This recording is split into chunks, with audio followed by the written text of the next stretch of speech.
नमस्कार विद्यार्थी मित्रमैत्रिणींनो, learn with Priyali घोडे बनकर या माझ्या यूट्यूब चॅनलमध्ये तुम्हा सर्वांचे सहर्ष स्वागत. तर विद्यार्थी मित्रमैत्रिणींनो, नुकताच 12 ऑगस्ट 2021ला आपला पूर्व माध्यमिक शिष्यवृत्ती परीक्षा इयत्ता 8वी जी आहे ती संपन्न झाली. इथे दिनांक मे 2021 जे आहे ती नियोजित तारीख होती, मात्र कोविड-19च्या प्रादुर्भावामुळे ही जी डेट आहे ती पोस्टपोन होत गेली आणि शेवटी 12 ऑगस्ट 2021ला ही जी परीक्षा आहे ती घेण्यात आली. तर आता या परीक्षेमध्ये असलेला पेपर 2 जो आहे, ज्यामध्ये तृतीय भाषा आणि बुद्धिमत्ता जे आहे हे 2 विषय इन्क्लूड असतात. आणि तृतीय भाषा म्हणजे इंग्रजी, तर इंग्रजीचा पेपर जे आहे, प्रश्नपत्रिका जी आहे ती आज विथ एक्सप्लेनेशन आपण बघणार आहोत. हा जो पेपर आहे तो मराठी माध्यमासाठी असलेला पेपर आहे आणि मी एक्सप्लेनेशनसाठी वापरत असलेला संच आहे संच ए. तर तुम्हा सगळ्यांनाच माहिती आहे की संच ए, बी, सी किंवा डी कुठलाही संच असो, चारही संचामध्ये प्रश्न हे सारखेच असतात, फक्त प्रश्न क्रमांकामध्ये बदल केलेला असतो. आणि त्यामुळे तुम्ही मी एक्सप्लेन करत असलेला संच जरी ए असला तरी त्या आधारे तुम्ही तुमचा कुठलाही संच जरी असला तरी काय करू शकता, तुमचे जे उत्तरं आहे ते टॅली करू शकतात, कुठे चुकली, कशी चुकली किंवा कुठले उत्तर जे बरोबर आहे याबाबत तुम्ही माहिती घेऊ शकता. चला तर मग सुरुवात करूया प्रश्नपत्रिकेला. बघा, विभाग 1 जो आहे विषय इंग्रजीमध्ये आपल्याला कुठले प्रश्न दिले ते बघूया. Instruction for question number 1 to 3. तर आता प्रश्न क्रमांक 1, 2, 3 यासाठी काय इन्स्ट्रक्शन आहे ती बघा. Read the passage and choose the correct option. आपल्याला काय करायचं आहे, पॅसेज रीड करायचं आहे आणि त्या पॅसेज रीड केल्यानंतर आपले प्रश्न जे दिलेले आहेत त्याबाबत आपल्याला योग्य उत्तर काय करायचे आहे, सिलेक्ट करायचे किंवा चूज करायचे आहे. तर आपण पॅरेग्राफ वाचण्यापेक्षा इथे आपण प्रश्न वाचूया आणि मग मी त्याचे उत्तरं जे आहे ते तुम्हाला एक्सप्लेन करते. तर बघा, पहिला प्रश्न आपला हा आहे.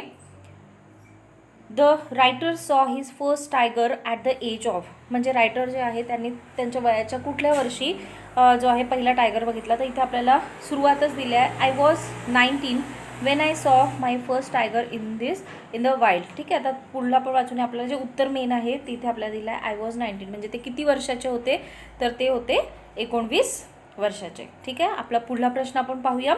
सेकंड क्वेश्चन आपल्याला दिला आहे बघा, चूज द करेक्ट 2 ऑप्शन. आता इथे आपल्याला 2 उत्तरे सिलेक्ट करायचे आहे. पहिल्या प्रश्नासाठीचं आपलं उत्तर आहे उत्तर नंबर 3. आता दुसरा प्रश्न काय बघा, where did the boy notice the cute tiger.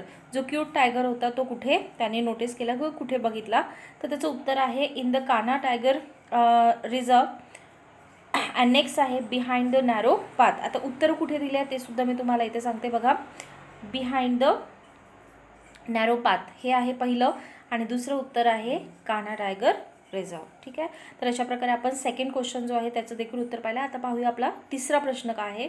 Choose the 2 correct option. परत आपल्याला इथे काय करायचं आहे, एका प्रश्नासाठी आपल्याला 2 ऑप्शन जे आहे ते चूज करायचे आहे. प्रश्न आहे बघा, who was train to track the tiger. तर आता कोणाला ट्रेन केलं जात होतं, तर इथे आपल्याला दिलेलं आहे बघा आन्सर. इथे तुम्हाला सांगते बघा, ट्रेन द टायगर. ठीक आहे, आता कोण कोण, तर बघा the elephant and its teenage mahout. ठीक आहे, तर आपलं उत्तर आहे एलिफंट अँड माहूद. तर आपलं मग इथले 2 ऑप्शन कुठले होईल, तर option number first and option number second are the correct answer. ठीक आहे, क्वेश्चन नंबर 2चं पण option number 1 and option number 3 and question number 1चं आहे ऑप्शन नंबर 3. तर अशा प्रकारे आपण प्रश्न क्रमांक 1, 2, 3चं जे उत्तर आहे ते आपण स्पष्टीकरणासह कशाप्रकारे उत्तर मी तुम्हाला पॅरेग्राफमध्ये सुद्धा त्याचं उत्तर दाखवलेलं. चलो तर आपण आता पुढला प्रश्न पाहूया, क्वेश्चन नंबर 4. आता क्वेश्चन नंबर 4मध्ये सांगितलं आहे चूज द करेक्ट ऑप्शन. परत आपल्याला काय करायचं आहे, एक करेक्ट ऑप्शन चूज करायचं आहे. The climate of Chennai is hotter than the climate of Bangalore. ठीक आहे, म्हणजे चेन्नईचं जे क्लायमेट आहे ते बेंगलोरच्या क्लायमेटपेक्षा हॉटर आहे. तर इथे 2 याची काय केलेली आहे, कंपॅरिझन केलेली आहे 2 जे शहर आहे त्यांच्या क्लायमेटची. ठीक आहे, इथे 2 शहरांची कंपॅरिझन नाही आहे, तर त्या 2 शहरांमधील जे क्लायमेट आहे त्याबाबत इथे कंपॅरिझन केलेलं आहे. आणि म्हणून मग आपल्याला प्रश्न पुढचा विचारला आहे, in the above sentence the comparison is about. ठीक आहे, सेंटेन्स वाचल्यानंतर तुम्हाला हे कन्फ्युजन होऊ शकतं की हे चेन्नई आणि बँगलोर या 2 सिटीमधलं काय आहे, कंपॅरिझन आहे. त्यामुळे तुम्ही हा ऑप्शनसुद्धा करू शकता किंवा हे 2 पैकी कुठलं पण. याचं जे करेक्ट आन्सर ते आहे बघा, द क्लायमेट ऑफ. म्हणजे कंपॅरिझन कशात केलेलं आहे, तर 2 जे आपल्याला प्लेसेस दिले आहे तिथल्या क्लायमेटबद्दल इथे कंपॅरिझन केलं आहे. म्हणून आपला ऑप्शन नंबर 3 जो आहे क्लायमेट ऑफ द सिटी हे याचा आन्सर आहे. ठीक आहे, आता नेक्स्ट जो आहे क्वेश्चन नंबर 5 बघा. Look at the following picture of clock and find out the correct alternative. तर तुम्हाला काय करायचं आहे, चित्र पाहायचं आहे आणि करेक्ट अल्टरनेटिव्ह. तर आपण सगळे मराठी भाषिक आहे, तुम्हाला इथे घड्याळमध्ये किती वाजलेले दिसते, तर आपण याला काय म्हणतो 1:15 किंवा 1:15 वाजले असं आपण म्हणतो. तर त्याला आपण इंग्लिशमध्ये कसं म्हणू ते आपण पाहू आणि ते राहील आपलं करेक्ट आन्सर. ठीक आहे. द क्लॉक शोज म्हणजे जी घड्याळ आहे ती शो करते कुठला टाईम बघा इथे 3:15. क्वार्टर म्हणजे काय तर सव्वा, जे आपण म्हणतो 3:15, 1:15, 2:15, तर त्याला म्हटलं जातं क्वार्टर पास. आता क्वार्टर पास 3 म्हणजे किती तर 3:15 झाले. क्वार्टर टू 2 म्हणजे किती तर 1:45 म्हणजे 2 वाजायला 15 मिनिट बाकी आहे. क्वार्टर पास्ट 1 म्हणजे 1:15 झाले आणि क्वार्टर टू 3 म्हणजे 3 वाजायला 15 मिनिट. तर आता आपल्याला इथे माहिती आहे की किती झाले 1:15 झालेलं आहे म्हणजे quarter past 3 is the correct answer. ठीक आहे. क्वेश्चन नंबर 5चा आन्सर आहे ऑप्शन नंबर 3. ठीक आहे. वळूया पुढल्या प्रश्नाकडे. क्वेश्चन नंबर 6मध्ये बघा काय दिलं आहे, choose one correct alternative from the following option. आता बघा the scientific study of metal and their uses means. तर आता तुम्हाला जे आहे हे वन वर्ड म्हणजे एक जे आहे तुम्ही हे शब्द पाठ केले असेल जेव्हा स्कॉलरशिपचा अभ्यास केला असेल तर आता इथे जे आहे तुम्हाला रिलेटेड वर्ड दिलेले आहे आणि तुम्हाला काय करायचं आहे ते 4 वर्ड दिले आहे. बरेचदा तुम्हाला 4ही वर्ड जे आहे थोडे कन्फ्युजिंग असे दिले आहे आणि त्यातून तुम्हाला काय करायचं आहे तर करेक्ट जे आन्सर आहे ते शोधायचं आहे. तर फर्स्ट बघा ॲलर्जी. सगळ्यांना माहिती आहे आपण म्हणतो की मला या अमुक गोष्टीची ॲलर्जी आहे म्हणजे मला त्या गोष्टीपासून काय होतं कसला तरी त्रास होतो. तर हा आपला ऑप्शन कॅन्सल झाला. नेक्स्ट बघा एक्स्ट्रॅक्ट म्हणजे काय तर एखाद्या गोष्टीचा अर्क. केमिस्ट्री म्हणजेच तुम्हाला सगळ्यांनाच माहिती आहे आणि आपलं जे आन्सर आहे ते आहे मेटॅलर्जी. याचा अर्थ होतो की ज्या विज्ञानामध्ये किंवा ज्या शास्त्रामध्ये आपण काय करतो मेटलचा जो आहे त्याचे जे वापर आहे किंवा मेटलबद्दल आपण काय करतो स्टडी करतो. ओके. तर आपला क्वेश्चन नंबर 6चा जे आन्सर आहे ते आहे सेकंड. नेक्स्ट आपला क्वेश्चन नंबर 7 बघा find out the word which is related to the parts of plant. आता पार्ट्स ऑफ प्लांट म्हणजे सगळ्यांनाच माहिती आहे वनस्पती आणि वनस्पतीचे पार्ट्स. ठीक आहे. तर लीव्स, फ्लावर्स, स्टेम हे काय दिलेले आहे त्याचे वेगवेगळे अवयव दिलेले आहे किंवा आपण म्हणू शकतो की त्याचे वेगवेगळे भाग दिलेले आहे. आता बघा सॉईल जे आहे सॉईल प्लांटशी रिलेटेड आहे पण त्याचा भाग नाही. त्याच्यानंतर हॉर्न जे आहे हॉर्नचा अर्थ होतो शिंग, तोही प्राण्यांचा भाग आहे वनस्पतीचा नाही. नेक्स्ट आहे फिदर, पक्ष्यांचा भाग आहे वनस्पतीचा नाही. आणि हे जे आहे bark, this is a correct answer ज्याचा अर्थ होतो आपण थोडक्यात तिला साल म्हणू शकतो किंवा जे झाडाचं खोड असतं त्याचं जे बाहेरील आवरण असतं तर त्यालासुद्धा आपण बार्क म्हणू शकतो. ठीक आहे. उत्तर तुमच्या लक्षात आलं असेल. वळूया पुढल्या प्रश्नाकडे. क्वेश्चन नंबर 8 बघा read the following sentence and choose one correct alternative of the underline phrase. आता आपल्याला एक अंडरलाईन फ्रेज दिलेला आहे दॅट इज स्प्रँग अप आणि त्याच्याशी काय करायचं आहे त्याचं अल्टरनेटिव्ह आपल्याला काय करायचं आपल्या ऑप्शनमधून सिलेक्ट करायचं आहे. When teacher announce holiday all the student sprang from the benches. आता स्प्रिंग हा एक शब्द तुम्ही ऐकला असेल. ठीक आहे. आता इथे स्प्रँग अप याचा अर्थ आहे की क्विकली मूव्ह करणे किंवा अचानकपणे हालचाल करणे. ठीक आहे. एकदमच हालचाल करणे असा स्प्रँग अपचा अर्थ होतो. आता इथे बरेच जे 4 ऑप्शन दिले आहे कदाचित तुम्ही तिथे कन्फ्यूज झाले असेल. बऱ्याच जणांनी काय केलं return to the original place. जसं तुम्हाला स्प्रिंग हा डोक्यात शब्द आला असेल आणि स्प्रिंग कसा आपण दाबून धरला आणि अचानक म्हणजे सोडला किंवा तो काय करतो अचानक एका जागेवर येतो. तर याच्याशी कंपॅरिझन करून बऱ्याच विद्यार्थ्यांनी हा ऑप्शन सिलेक्ट केला असेल पण हा ऑप्शन चुकीचा आहे. नेक्स्ट चीअरफुल. आता जसं हॉलिडे आहे म्हणजे विद्यार्थ्यांना जे आहे इथे आपल्याला सांगितलं की टीचरनी काय केलं आहे हॉलिडे अनाऊन्स केला आहे मग त्याचं काय तर आनंद झाला असेल या अर्थाने तुम्ही कदाचित हा ऑप्शन सिलेक्ट केला असेल तर हा ऑप्शन देखील चुकीचा आहे. नेक्स्ट बघा पर्टिक्युलर सीझन. आता हॉलिडे आहे तर मग सीझनशी रिलेटेड जे आहे किंवा स्प्रँग जे आहे ते स्प्रिंग सीझनशी रिलेटेड हे करून काही जणांनी हा ऑप्शन केला तर हे चुकीचं आहे. तर स्प्रँग अप म्हणजे काय तर विद्यार्थ्यांनी काय केली आहे एक प्रतिक्रिया दिली आपण म्हणू शकतो किंवा त्यांनी काही तरी हालचाल. तुम्ही बरेचदा हे एक्सपिरियन्स केलं असेल की एखादी आपल्याला काही चांगली बातमी कळली तर आपण लगेच काय करतो जागेवरून अचानकपणे क्विकली काहीतरी मूव्ह करतो. इथे आपल्याला देताना जो ऑप्शन आहे तो क्विक दिलेला होता आणि फक्त एम दिलेला होता म्हणूनही बऱ्याच जणांना हे कन्फ्यूज झाले असेल. कदाचित या प्रश्नाचे आपल्याला मार्क्स मिळू शकतात कारण की जे उत्तर आहे ते आपल्याला काय दिलेलं आहे अर्धवट प्रिंटिंग दिलेलं होतं फक्त एम दिलेलं होतं MOVE असं पूर्ण पाहिजे होतं. ठीक आहे. तर क्वेश्चन नंबर 8चं जे आन्सर आहे ते आहे क्विक मूव्ह. ओके. तर वळूया आपल्या पुढल्या प्रश्नाकडे. बघा question number 9 read the following responses in the following web and choose the correct alternative. ठीक आहे, तर आता हे जे वेब आहे, एक जाळं आहे, अशा प्रकारचे प्रश्न तुम्ही तुमच्या पुस्तकातसुद्धा रीड केलेले असतील किंवा अभ्यासलेले असतील. तर बघूया आपण.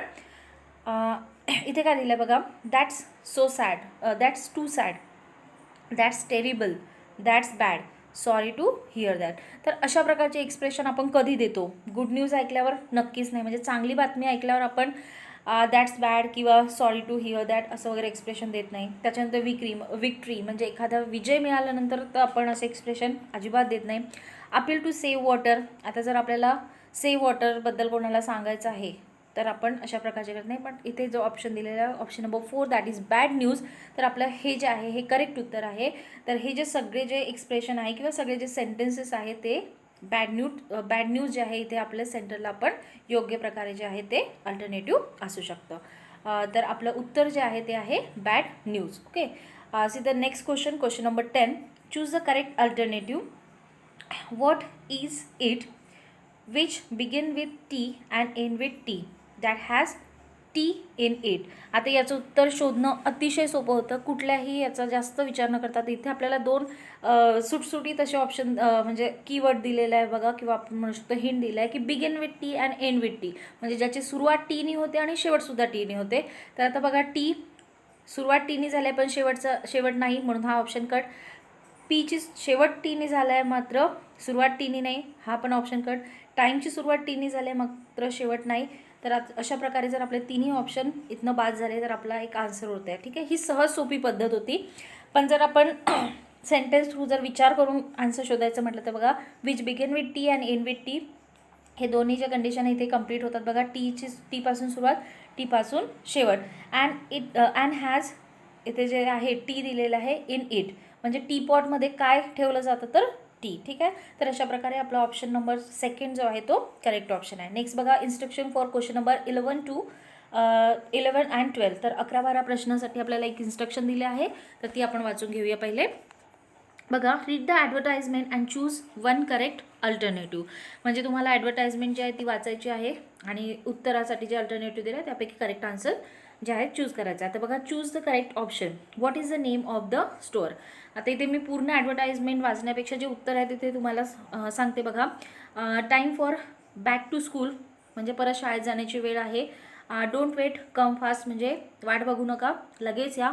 Fill up your pouches with, आणि तुमचे जे पाउचेस आहे ते फिल करा. कशाने, तर इथे आपल्याला दिलेलं आहे बघा, काय काय मिळेल तर गुड क्वालिटी, काय काय मिळेल तर get pens, pencil, eraser, pro circle. आता हे जे आहे सगळे आपल्या शाळेशी रिलेटेड आहे, तर हे काय करायचे तुम्हाला पाउचेसमध्ये भरायचे आहे. ओके, नेक्स्ट आता इथे फीचर्स दिले आहे बघा. Good quality, reasonable rate, no exchange आणि नो डिस्काउंट. ठीक आहे, आता हे कुठे मिळणार? At knowledge store. तर स्टोअरचं नाव काय आहे? Knowledge store. इथे तुम्हाला काही ऑप्शन दिले होते आणि बरेच विद्यार्थी कन्फ्यूज देखील झाले असतील. आता इथे डोंट वेट, कम फास्ट हे इथे दिलेलं आहे, तर काही जणांना वाटलं असेल की हे स्टोअरचं नाव आहे. बॅक टू स्कूल इथे आपल्याला बोर्डमध्ये दिलं आहे, काही जणांना वाटलं असेल की हे स्टोअरचे नाव आहे. फिल अप पाउचेस हे पण वाजवू शकतं, पण इथे स्टोअरचं नाव काय आहे? ॲट नॉलेज स्टोअर्स इथे दिलेलं आहे. तर what is the name of the store, तर आपला आन्सर आहे नॉलेज स्टोअर. ठीक आहे, option number 1 is the correct answer. आता क्वेश्चन नंबर 12 दिलेला आहे बघा. How much discount we get on pens and pencil etcetera. जे काही साधन सामग्री आहे त्यावर आपल्याला किती डिस्काउंट मिळणार आहे, तर इथे अवर क्वालिटीजमध्ये स्पष्ट सांगितलेलं आहे की नो डिस्काउंट. ठीक आहे, तर हे आपलं उत्तर राहील. क्वेश्चन नंबर 12मध्ये 10%, 20%, 50%, तर इथे कुठल्याही प्रकारचा डिस्काउंट नाही, म्हणून आपलं करेक्ट आन्सर आहे नो डिस्काउंट. आता क्वेश्चन नंबर 13मध्ये काय विचारलेलं आहे ते बघूया. आता वरील जी ॲडव्हर्टाइजमेंट होती ती क्वेश्चन नंबर 11 आणि 12साठी होती. आता पुढला प्रश्न जो आहे तो बघूया. इथे आपल्याला काही अल्फाबेट्स जे आहे ते बॉक्समध्ये दिलेले आहे. आता इथे प्रश्न काय आहे बघा. Find out the object and its colour from the grid. आता इथे ग्रीड दिलेलं आहे, काही अल्फाबेट्स दिलेले आहे आणि त्यापासून आपल्याला काय करायचं आहे तर ऑब्जेक्ट अँड इट्स कलर, म्हणजे एखादी वस्तू आणि त्याचा रंग, या दोघांचीही जोडी आपल्याला या लेटरपासून मिळाली पाहिजे. तर बघा, मँगो, आपण ऑप्शन जो आहे तो शेवटपासून सुरुवात करूया. इथे ग्रीन दिलेलं आहे, पण इथे आपल्याला कुठेही ग्रीन दिलेलं नाही, म्हणजे हा ऑप्शन कॅन्सल. परत इथे जो आहे पिअरसोबत पण ग्रीन दिलेला आहे आणि जी इथे आहेच नाही, त्याच्यामुळे हा ऑप्शन देखील कॅन्सल. नेक्स्ट जो आहे मँगो अँड येलो, तर इथे कुठेही आपल्याला वाय दिसत नाही, त्याच्यामुळे हा देखील ऑप्शन कॅन्सल. आता बघूया आपलं ॲपल अँड रेड आपल्याला मिळतं का. तर तुम्ही जर बघितलं तर APPLE Apple and RED red, तर ही पेअर आपल्याला इथे मिळते आहे आणि म्हणूनच आपलं करेक्ट आन्सर आहे क्वेश्चन नंबर 13चं ऑप्शन नंबर 1. ठीक आहे. क्वेश्चन नंबर 14 बघा. आता इथे काय म्हटलं आहे की choose 2 option from the following T diagram of wrong pair. आता इथे आपल्याला काय करायचं आहे, रॉंग पेअर म्हणजे चुकीची जी जोडी आहे ती आपल्याला शोधायची आहे आणि एक नाही तर आपल्याला असे 2 ऑप्शन शोधायचे आहे. तर आपण पहिले जे आपल्याला दिलेलं आहे टी डायग्राम ती बघूया. मॉर्निंग फ्रेश असते, ही जोडी जी आहे ती बरोबर आहे. आफ्टरनून ब्राईट म्हणजे आफ्टरनून जी आहे ती प्रखर असते किंवा आपण म्हणू शकतो की जास्त प्रकाश असतो, तर ही पण जोडी करेक्ट आहे. नेक्स्ट बघा इव्हिनिंग जे आहे, इव्हिनिंग हा थोडासा कालखंड जो असतो तो मोठा असतो. ठीक आहे, तर इथे टायनी जे म्हटलेलं आहे तर ही आपली जोडी चुकलेली आहे. आणि नाईट व्हाईट म्हटलं आहे तर नाईट कशी असते, ब्लॅक असते, म्हणजे हा सुद्धा आपला ही सुद्धा जोडी आपली चुकलेली आहे. म्हणजे आपले चुकीचे रॉंग पेअर कुठले कुठले आहे तर pair number 3 and pair number 4. आणि इथे आपल्याला 2 ऑप्शन जे आहे ते सिलेक्ट करायचं आहे. तर पहिल्या आन्सरमध्ये दिलेलं आहे 4, म्हणजे आपलं पहिलं जो ऑप्शन राहील आपल्या इथे 2 ऑप्शन सिलेक्ट करायचं आहे. पहिलं ऑप्शन 4 आणि दुसरा जे आहे दुसरं उत्तर आपलं राहील ऑप्शन नंबर 3. तर क्वेश्चन नंबर 14चा आन्सर आहे option number 1 and option number 3. ठीक आहे. नेक्स्ट बघा question number 15. Choose 1 correct alternative for the underline word. आता जे अंडरलाईन वर्ड आहे त्यासाठी आपल्याला एक ऑप्शन शोधायचा आहे. बघा, Ruby's teacher suggested to practise a lot of exercise, it was a good advice. म्हणजे रुबीच्या टीचरने तिला एक सल्ला दिलेला आहे की तिने काय करायला पाहिजे, जास्तीत जास्त एक्झरसाइज प्रॅक्टिस करायला पाहिजे आणि हा जो आहे तो एक चांगला सल्ला आहे. तर आता आपल्याला काय करायचं आहे की अंडरलाईन जो आहे तर त्याच्यासाठी आपण इथे जे खाली दिलेलं आहे तर त्यापैकी ते काय आहे ते आपल्याला शोधायचं आहे. तर ॲडवाईस इथे दिलेला ॲडवर्ब, तर इथे ॲडवर्ब हे होणार नाही. ॲडजेक्टिव्ह जे आहे ते गुड हे ॲडजेक्टिव्ह आहे. त्याच्यानंतर वॉज जे आहे ते आपण म्हणू शकतो की हेल्पिंग वर्ब जे आहे, वर्ब इथे दिलेलं आहे पण वर्ब इथे दिलेलं नाही सेंटेन्समध्ये. ठीक आहे, म्हणजे आपले जे 3 ऑप्शन आहे वर्ब, ॲडजेक्टिव्ह अँड ॲडवर्ब हे आपले कॅन्सल होतात. उरतो आपला ऑप्शन नाऊन. ठीक आहे, तर ॲडवाईस जे आहे सल्ला हे काय आहे, नाऊन आहे. क्वेश्चन नंबर 15चा आन्सर आहे ऑप्शन नंबर 1. नेक्स्ट बघा question number 16. Choose a alternative which word is wrongly use in the following question. Do she recognise her childhood friend. आता इथे आपल्याला ऑप्शन दिलेलं एक सेंटेन्स दिला आहे, do she recognise her childhood friend हे वाक्य आहे आणि या वाक्यामध्ये कुठला जो भाग आहे, कुठला जो शब्द आहे तो चुकीचा आहे तो आपल्याला शोधायचा आहे. ऑप्शनमध्ये आपल्याला 4 शब्द दिलेला आहे बघा, recognise, friend, do and childhood. तर चाइल्डहुडमध्ये कसल्याही प्रकारची मिस्टेक नाही, फ्रेंडमध्ये पण मिस्टेक नाही. आता मग आपल्याला 2 ऑप्शन आहे की रिकग्नाइज आणि डू, इथे कुठेतरी स्पेलिंग मिस्टेक असेल किंवा चुकीचा वापर असेल तर रिकग्नाइजमध्ये सुद्धा काही नाही, चूक नाही. तर मिस्टेक जी आहे ती इथे केली आहे. शी सोबत आपण नेहमी DOES आपण वापरतो. ठीक आहे, आणि इथे वापरला गेलेला आहे डू, म्हणजे आपलं क्वेश्चन नंबर 16चं जे आन्सर आहे ते आहे आज ऑप्शन नंबर 3. ठीक आहे, तर वळूया पुढल्या प्रश्नाकडे. क्वेश्चन नंबर 17मध्ये बघा काय दिलेलं आहे. Read the following sentence and find out the type of sentences. Choose 1 correct answer. तर काय करायचं आहे, आपल्याला एक करेक्ट आन्सर शोधायचा आहे. प्रत्येक प्रश्नामध्येच आपल्याला सेम जी इन्स्ट्रक्शन आहे ती कंटिन्यू होते बघा. सॅन्चो पांझा सेड गॉड ब्लेस मी. आणि इथे बघा आपल्याला काही वाक्याचे प्रकार जे आहे ते इथे नावं दिलेली आहे आणि वाक्याचा प्रकार ओळखणं अतिशय सोपं आहे. एक तर आपण वाक्य वाचून किंवा दुसरा एक सेकंड किंवा इझी वे असतं की त्याच्यामध्ये जे आहे ते मार्क कुठले यूज केले आहे, पंक्च्युएशन मार्क, त्यावरून सुद्धा आपण बरेचदा जे आहे सेंटेन्स टाईप ऑफ सेंटेन्स ओळखू शकतो. तिथे सिम्पली तुम्हाला जे आहे एक्सक्लामेटरी मार्क दिसत आहे आणि त्याहून सहजपणे तुम्ही उत्तर जज करू शकता. पण आपण बाकीचे 3 जे ऑप्शन आहे ते सुद्धा आपण बघूया. आता इथे म्हटलं आहे की imperative sentence, assertive sentence and interrogative and exclamatory. तर तुम्हाला सगळ्यांनाच माहिती आहे की इम्पेरेटिव्ह सेंटेन्समध्ये काय असते, आज्ञा वगैरे केली असते. इथे कुठल्याही प्रकारचे जे आहे आज्ञा सूचना काही केलेली नाही आहे या वाक्यातून दिसून येतं, म्हणजे इम्पेरेटिव्ह सेंटेन्स नाही. असर्टिव्ह सेंटेन्स, सिम्पल सेंटेन्ससुद्धा ते नाही. इंटरोगेटिव्ह म्हणजे प्रश्नार्थक प्रश्न इथे काही विचारलेला नाही आहे. मात्र इथे काय केलेलं आहे, सडन जे आहे एक्सक्लामेशन जे आहे ते इथे आहे आणि हे जे सेंटेन्स आहे ते एक्सक्लामेटरी सेंटेन्स आहे. ठीक आहे, सगळ्यात सोपं जे होतं यावरून आपल्याला लगेच ओळखू येतं. तर क्वेश्चन नंबर 17चं आन्सर जे आहे ते आहे ऑप्शन नंबर टू. ठीक आहे. तर आता आपण पुढील प्रश्नाकडे वळूया. आपला पुढला प्रश्न आहे बघा. Question number 18. Choose the correct alternative to complete the sentence. Sakshi and her friend have lot of homework to complete, so they planned not come to party. ठीक आहे. तर आता त्यांना बराचसा जो आहे तो होमवर्क आहे आणि म्हणून ते कदाचित येणार नाही. तर इथे आपला करेक्ट ऑप्शन येतो दे माइट. ठीक आहे. So they might not come to party. Next question number 19चा आन्सर काय ते बघूया. Complete the following sentence using the simple past tense.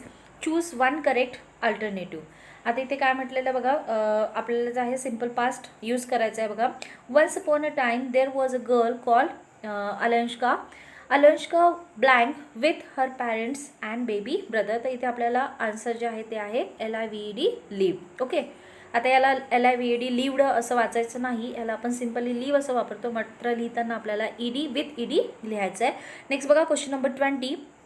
Find out the sentence which is not in active voice.